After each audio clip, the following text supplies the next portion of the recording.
Hey guys, I'm Ben, I'm a PA, and in this video I'm going to do a comparison of what it's like being an emergency room PA versus being an emergency room nurse. What are the differences? Because, there's actually some pretty big differences, but a lot of people don't realize that. And so people often ask, like, well, is it kind of the same thing? What do the nurses do? What do the PAs do? Blah, blah, blah. So that's why I'm going to do kind of a breakdown of what it's like for each one. So a little background, I'm a PA and I've worked in the ER for many years now. And I've also worked in family practice and urgent care. And I've worked with many emergency room nurses and talked to them extensively and observed what they do and so on and so forth. All right, so first of all, what does an emergency room PA do? What does an ER PA do? So that's me. And basically we do exactly what the doctors do. For an outsider, if you're just trying to wrap your head around it, imagine an emergency room doctor. Same thing. We do the same thing. Now, there are some little differences here and there, but so basically we're seeing the patients, we're talking to them, we're figuring out what we think might be wrong, ordering tests, and ultimately kind of figuring out based on those test results and other factors like, do you need to stay in the hospital? Can you go home? Am I going to write you a prescription? Do you need a prescription for something?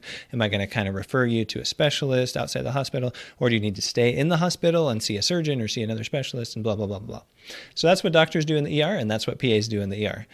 So kind of seeing the patient, making those kind of big picture decisions and so forth. Now, just a quick aside, what's different about being a PA versus a doctor in the ER?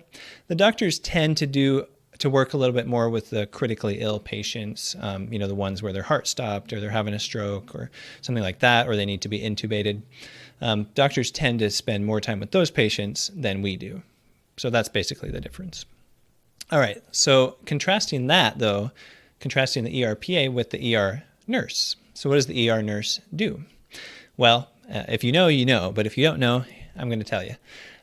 So basically what the ER nurse does is they're kind of, that we use that term front lines sometimes. They are kind of the front line. They're the person that's spending the most time with the patient, doing the most things with them. So patient comes in, that nurse might be the one who measures their heart rate and their blood pressure and blah, blah, blah, puts it in the computer when they first show up and gets that initial information. And then after I see the patient and I place orders to, get some blood tests or get an x-ray or whatever, the nurse helps do some of those things like drawing the blood and sending it to the lab. And then if we're going to give the patient a medication, because I placed an order for that, the nurse is the one who'll give them the medication, generally speaking, like an injection or a pill or whatever it may be. So the nurse is doing all that stuff and kind of checking on the patients every so often, seeing what else they need, communicating with us as needed, and so on. So they're kind of the eyes and ears and the hands, if you will. They're just kind of observing and taking care of a lot of the stuff in the ER. So that's kind of the difference in terms of the job responsibilities. But let's talk for a couple minutes about how you become an ER nurse versus an ER PA. Well, there's a pretty big difference here. So the nursing side is kind of simpler, so let's do that first. So basically, you can go to nursing school, and as I understand it, that can be as short as 2 years if you're doing an associate's degree, and it can be longer, like 4 years if you're doing a bachelor's degree, and there's probably a little more variation in there as well. And then you can become a nurse. Now, nursing school is probably pretty demanding. I didn't do it myself, so I don't know all the details, but you do like some clinical kind of rotations. In other words, you spend time in the hospital and the clinics and stuff in addition to all the book work and all that.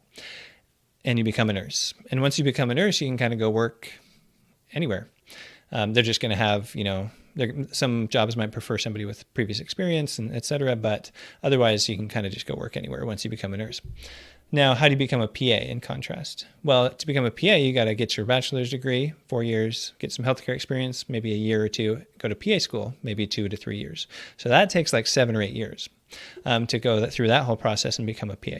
So that's why, so PAs have a little more training than nurses. And so that's kind of why, like I said, we're kind of making some of those big picture decisions, whereas the nurse is kind of putting them into practice a little bit more. So that's very generalized, of course, but that's kind of the general idea. So that's how you become a PA or a nurse, and that's a little bit about what we do.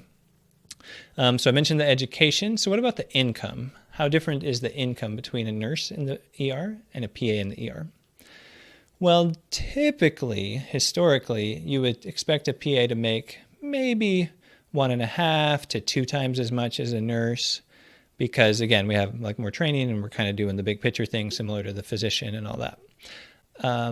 Now, more recently, especially during COVID and stuff, Sometimes there are a lot of travel nurses who are traveling to places because they didn't have enough nurses there. And when you're a travel nurse, you usually get paid more. So sometimes those travel nurses are actually making more money than I make when we're working together in the ER. So that can be a little surprising. But historically, yeah, usually the PA makes a good bit more than the nurse.